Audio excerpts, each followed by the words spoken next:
promised, pulling a seat up to the table today is Ms. Kathe Hambrick. She is the executive director of the Amistad Research Center at Tulane, which is the country's oldest independent archives dedicated to Black history.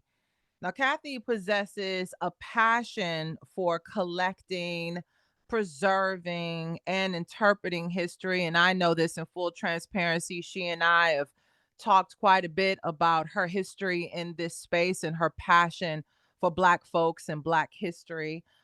She and her team actually are currently working on my father's collection. That's right. Joe Madison's papers are going to be part of the Amistad Research Center. So we're going to talk about that in a bit. But first, I just want to thank you, Kathe, for being here with us today. Oh, well, thank you so much for having me. It was so nice to meet you when I was in Washington a few weeks ago. Absolutely. We had a wonderful time, a wonderful conversation. And so I kind of want to bring some of what we talked about into this space here on Urban View because I think Mhm. it's so important. So let's start with the difference between an archive, like an archive and research center, and then let's say a museum, because they're different in many ways and alike in some others. Yes, and everybody pretty much knows what a museum does. A museum holds artifacts in their collections, which are curated for public presentations in the form of exhibits about various subject matters. So they deal with 3D objects. Mhm. Um, they most people most people don't realize that a zoo is a museum of animals. A botanical garden is a museum of plants. Many of us grew up, depending on where you live, going to natural history museums where they have dinosaur bones and fossils and those types of artifacts on display. Archives provide the content from primary source documents for the curators who have to write the labels, the introductions, and the information that you see next to or aside the artifacts.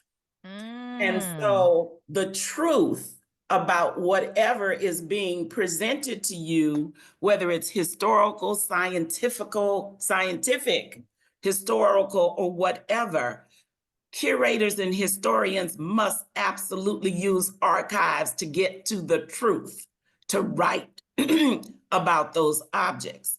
We all know what libraries are. The difference between a library and an archives is libraries primarily hold book collections only. They do have film. Yes, you can check out film. Many of you may know you can go and rent various films in various formats. Both museums and libraries are also structured where they do a lot of community programming within their space. So they have an exhibit space, they have reception space, they may have auditoriums or lecture halls. Archives typically have archivists on their staff who are the scientists that protect the truth that is on the paper. So, manuscripts, documents, letters. Yes, we do have books. Yes, we do have film, but we protect the paper. Mm. I want to go back, Kathe. You mentioned primary sources, and that's so important in these days, especially with social media, because I'm always telling folks just because it comes across your feed, just because you see it some written somewhere doesn't mean that it's necessarily the truth. That you should go and see if you can find the primary source just to verify that what someone else said was indeed said by the original person or that is it is indeed true. So, having said that, I'm curious, can an everyday person, someone who is not a curator, for example, but just is interested, can they come to Amistad, or are other archives open to the public? So a part of our mission at the Amistad Research Center is to provide access to the public. We are one of the reasons why we can officially say that we are the largest independent repository of Black history in the world is because, and we provide access to these primary source documents, some 15 million pages Wow. of documents and film, et cetera. Anyone can come. As a 501c3 organization, we are a public organization funded by your donations, funded by the documents, books, films, materials that are donated to you, donated to us. You own this collection as the public. It does not belong to Tulane University. We do not buy or purchase collections. What is given to us by the public, we present and protect to give back to you as the public, no matter who you are, from where you are in the world. Great. That's good to know. That's really good to know, because I personally am looking forward to coming down. Again, you're at Tulane, sir. You're in New Orleans, for those who might not be aware. But I'm looking forward to coming down to take a look at the Joe Madison collection. So you mentioned that you collect things, people give you things. And here's the thing, I don't know that we, and by we, I mean my siblings and I, knew that my father had, over the course of the years, been donating stuff to the Amistad prior to him passing away. And then when he passed away and we started going through things, we realized, oh, he's already sort of set this up and designated the Amistad Research Center as the place that he wanted his papers. So talk to us specifically about the kinds of things that you're getting from our family, and what the whole process, what are your archivists doing, and when we get down there, and if someone else who wants to learn more about my father travels down to New Orleans, what are they going to see? So my staff, again, who are archivists, the scientists who make sure that the humidity controls are proper, the boxes are acid-free, the folders are acid-free, they also have to read every page your father donated to us. And we measure, my scientists put it this way, the archivists measure in linear feet.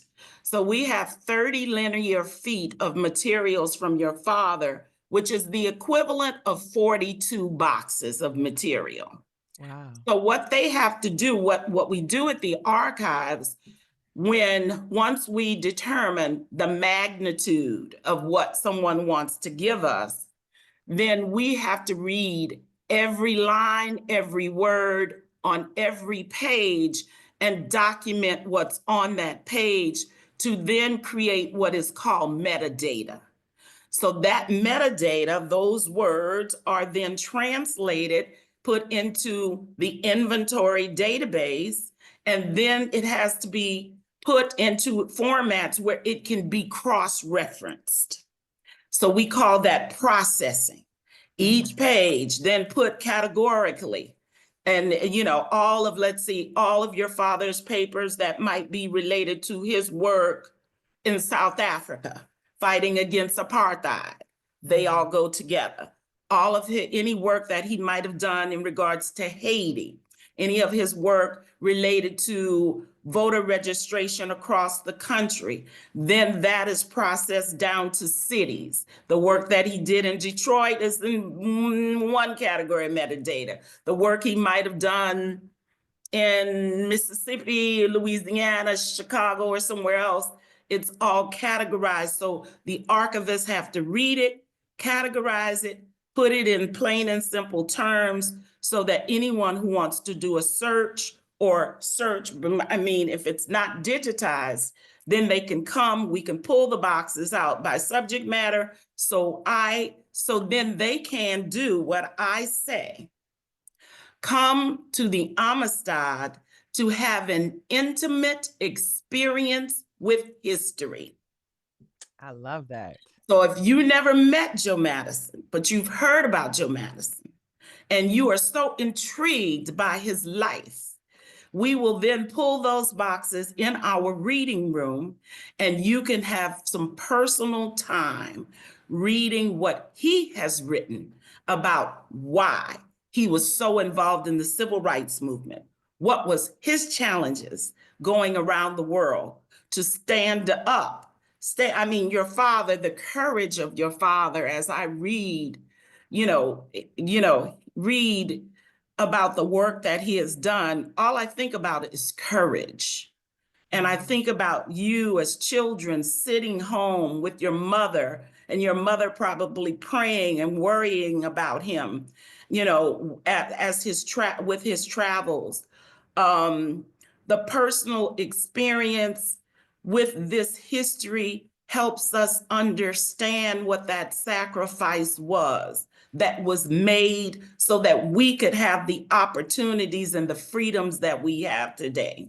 Indeed, indeed, and I appreciate you thinking of that, because I think that folks don't always understand, not only with my father, but anyone who is constantly working toward the betterment of the larger community, society, Black people, civil rights activists, women's rights activists. There's a lot of sacrifice that happens there, not only for the individual but the family as well.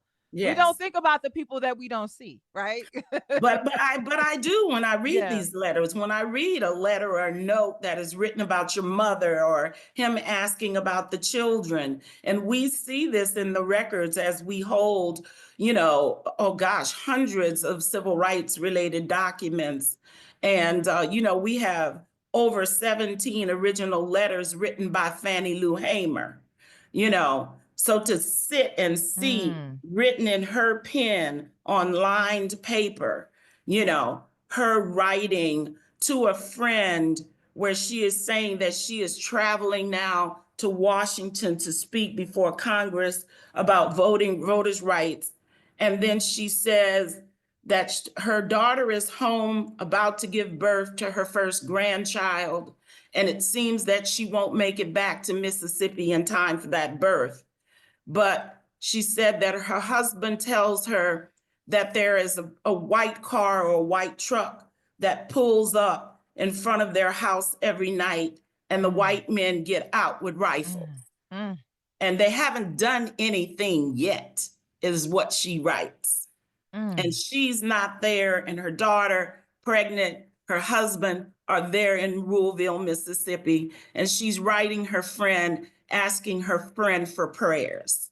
I mean, you know, Yeah. Yeah, that gives me goosebumps just thinking about that, because it humanizes people. Again, I think sometimes we don't realize that these are real people, and they appear to be brave and courageous, but sometimes they are afraid. Sometimes, yes, they're sad, sometimes they're angry, sometimes they're tired. I mean, when I think about yes, Fannie Lou Hamer especially, I just think about all of the hard work that she's done. And when I look at her, Black woman to Black woman, right? I'm like, yes, that was a woman who was on a mission, but it was clear she was tired. yes. And she died at 52. Right. She was Right. young. That's Right. in today's times, that's a young woman. It Yes. is. That's I'll be not 50 this an summer. old woman. Right, right. Exactly. Exactly. To think about that. And I know, especially with you all being down in New Orleans, and New Orleans just being so rich with Black history, I can only imagine some of the incredible things that you have in that space as well. Because I think when we were talking before, you said, was it a Prince Mason Hall? Like, you had like box Yes. hundreds and hundreds of boxes of things. Yes, yes, yes. So we have 900 plus collections. Okay. I mean, every day or every week, at least every week, we are considering how much more we can take into our collections. One collection could be one box of materials. One collection could be 40 boxes in the case of your father. In the case of the Louisiana Prince Hall Masons, we have over 700 boxes in that one collection. Wow. And Wow. so you can imagine the number of staff that has to be assigned to go through, and it is dirty paper when we get it now. Okay. You I was know, gonna ask, like, the condition of the things that you get. Yeah. you They're know, old. sometimes you we all know what's in your grandmother's basement. You Right. have to go down there and go through that paper, go through all of that stuff. It's dirty, you know, rodents may have run across it, silverfish, you know, you shaking it off, trying not to get it on your clothes. You know, Mm-hmm. my staff is trained to handle that dirty paper. But that dirty paper, in the case of the Prince Hall Masons, what we learned that in Louisiana, many of those first legislators who were a part of the Reconstruction era legislature, Mm-hmm. they were Prince Hall Masons. What we learned is that the Prince Hall Masons provided money through an underground network to the civil rights leaders.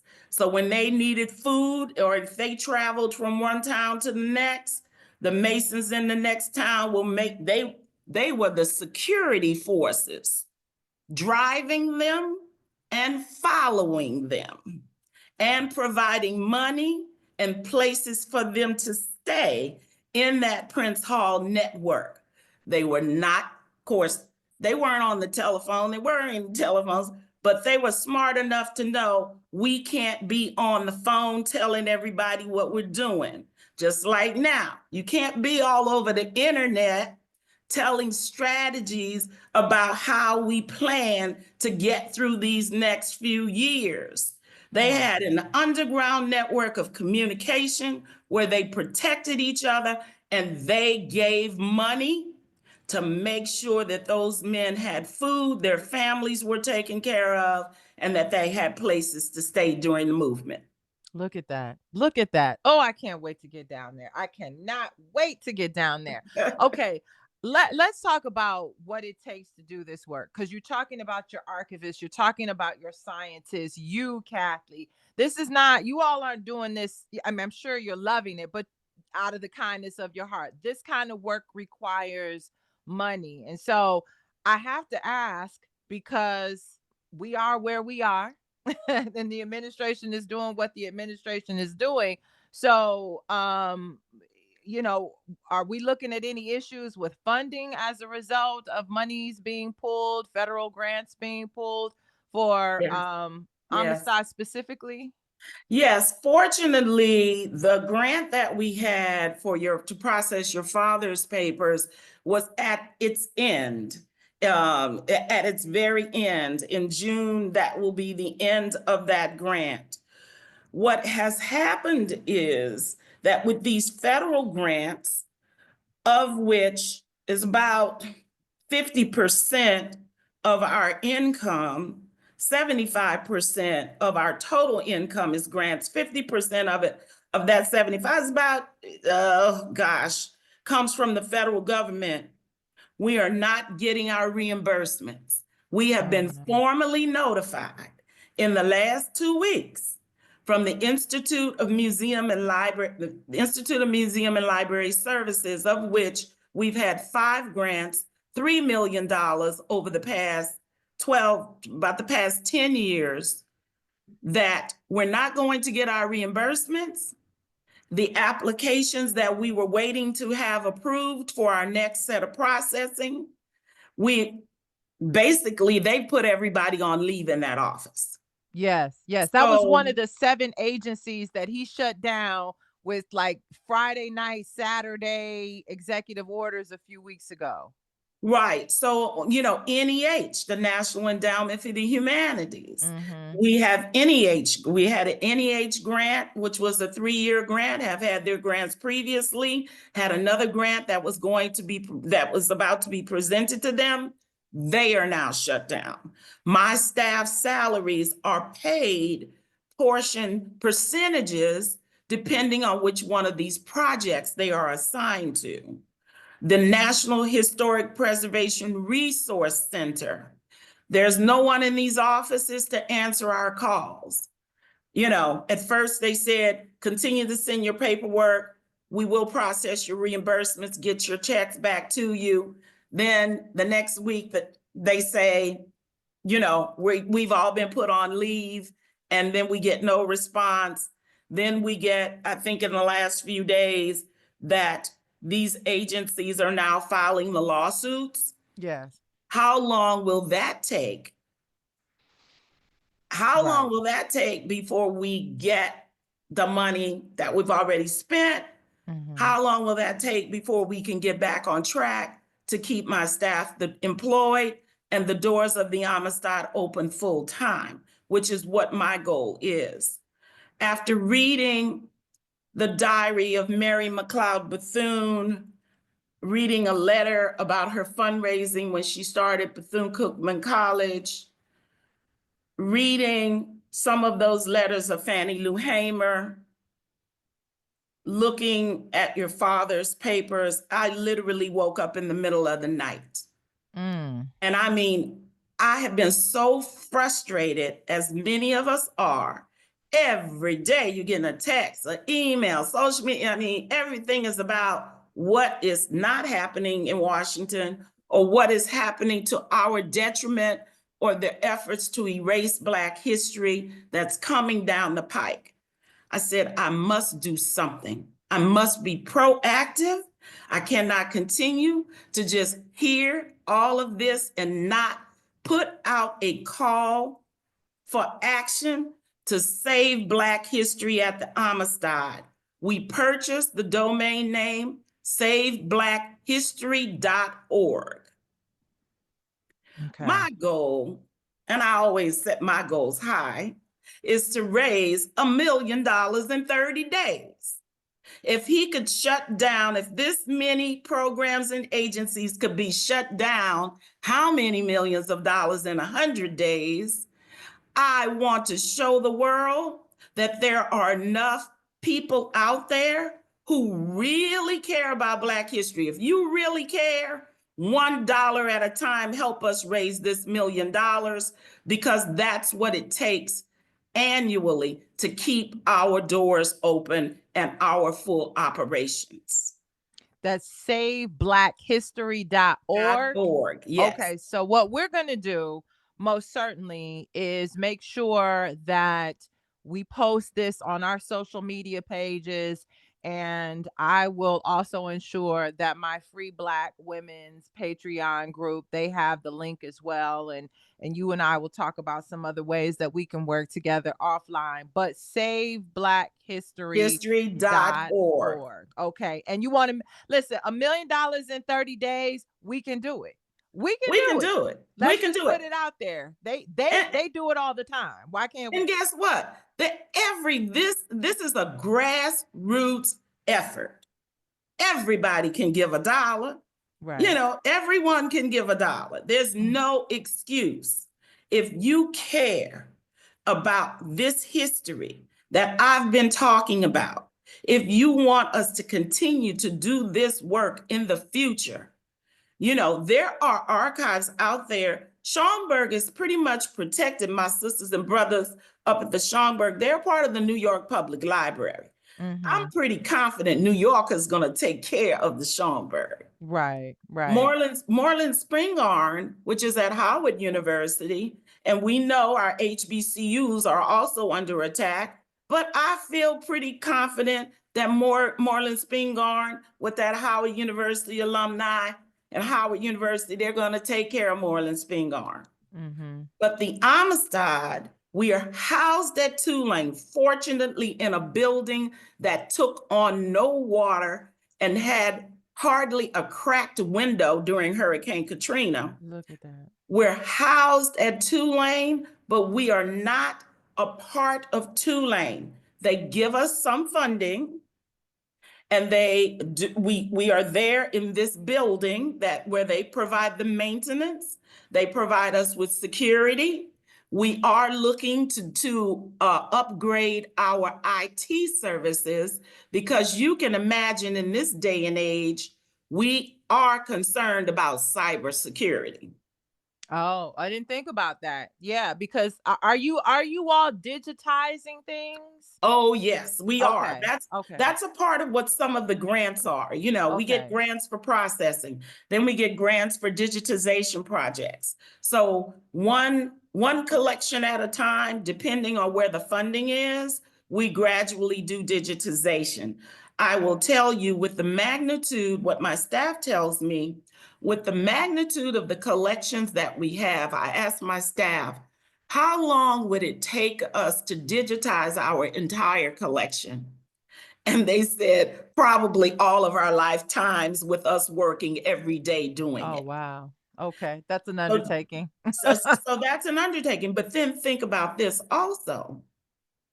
We think that digitization is so great, but we don't know if the cloud fails, if the internet fails, if it gets hacked. People are going in, manipulating the words of Martin Luther King, changing his images, using it for foolish propaganda. Right. So we may not want to digitize everything, but we do want to protect the paper. Because The one thing primary about it, source. the source, that Mhm. primary source Mhm. is where the truth sits, and it can't be manipulated as long as it is protected in the boxes, walls, and stacks at the Amistad. I love it. I love it. Kathe, before I let you go, though, I want to ask you a question because we are fortunate in that our father was someone who he was sort of high profile, well known, a public figure.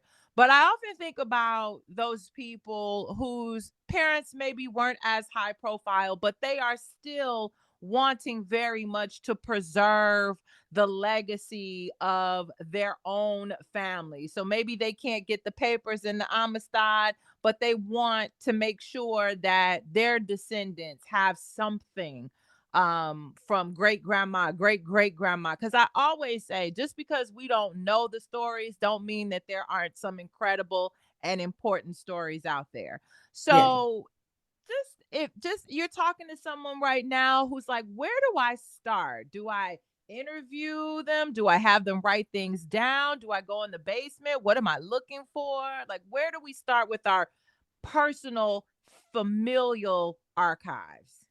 So you know, and I too say, you know, we talk about these attacks against Black history, but I want to say to your audience that Black history starts at home. Mm-hmm. So, you know, you need to get your nieces and nephews, your teenage children, um, you know, as we are planning family reunions, we need to gather around those photographs and those papers. Make sure that you are identifying the people in photographs that you might still have in photo albums where there's no name. So before you give it to us, you need to do some homework and try to identify who those people are. You know, whether it's your uncle, your grandparents, your great grandparents, some people, your parents' classmates, army buddies, you know, you need to do some work at home first. You need to also then try to categorize it as best as possible. Okay, this is Uncle Jim's family. This is Aunt Mary's family. You know, here's all the Mm-hmm. letters, postcards, blah, blah. You need to do your work at home and share that with your family so that your children can then tell their children. Mm-hmm. Mm-hmm. So if you're archiving at home or protecting it at home, do that first. Don't just go to the basement and say, oh, let me call Kathe at Amistad. We're gonna give all this stuff to her. Mm-hmm. Yeah. I will tell you though, what we know is that yearbooks were given to us from some of the schools here in New Orleans. We have yearbooks before integration from Black high schools, Black Sure. elementary schools. Mm-hmm. We have papers of principals and teachers who worked at these schools before integration. We have, diplomas, college diplomas from Dillard University, Straight University, from universities all over the country that are a part of private collections. When Hurricane Katrina happened, I will tell you, those of us in New Orleans who had family in New Orleans, we thought the world had come to an end. The death, the sickness, the PTSD from the trauma, the destruction of wealth, generational wealth that we lost in New Orleans, we thought it was the end of the world.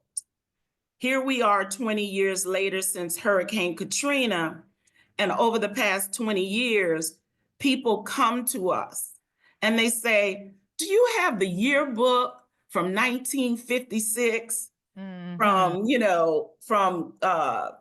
from Corn High School, and we can go to our stacks and we can do a search in our references and pull out some of those yearbooks, some of those diplomas, some of those photographs from Black businesses that existed in 1910.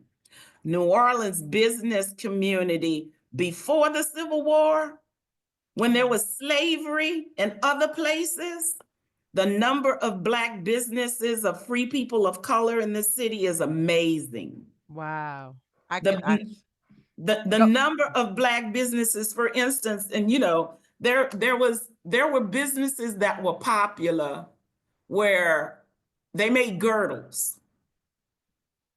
So what we know the girdle is, right? Yeah. So they handmade, this is not a factory girdle. You had Right. seamstresses making girdles. Wow. There were places that made wigs for men, Black businesses making wigs. Okay. Ice cream parlors, hotels, draymen, seamstresses, tailors, dentists, pharmacists, Right. midwives. These were all viable businesses of Black people in New Orleans. And I said, this is what we learned from history. And we absolutely must do better. Yes. And we have to protect. We have to protect what is already there, and we have to protect those people who hopefully in the future, well, we won't say hopefully, who will in the future continue to do this work, because history is made every day. We are making history every day. And my question is, what kind of legacy will you leave? That's right. Kathe Hambrick, the executive director of the Amistad Research Center at Tulane, the country's oldest independent archives dedicated to Black history and the home of the Joe Madison collection. Thank you so much. I really appreciate you being here with us. And again, I just want to encourage everyone to go to saveblackhistory.org. We need to be responsible for our institutions. We cannot, as we see now, rely upon anyone else to do what's right. So Kathe needs $1 million in 30 days. We're going to do our best to make it happen. So I will see you soon. As I say, Kathe, I cannot wait to get down to New Orleans, which just happens to be one of my favorite places in the world anyway. So any excuse I'm taking. All right. So we will see you soon. Tell your family hello. I look forward to seeing you. We're going to do this one day at a time, 1 year at a time, $1 at a time. Amen. All right. Thank you so much. We will be right back. Stay tuned. You're listening to Urban View Mornings with Shawna Renee.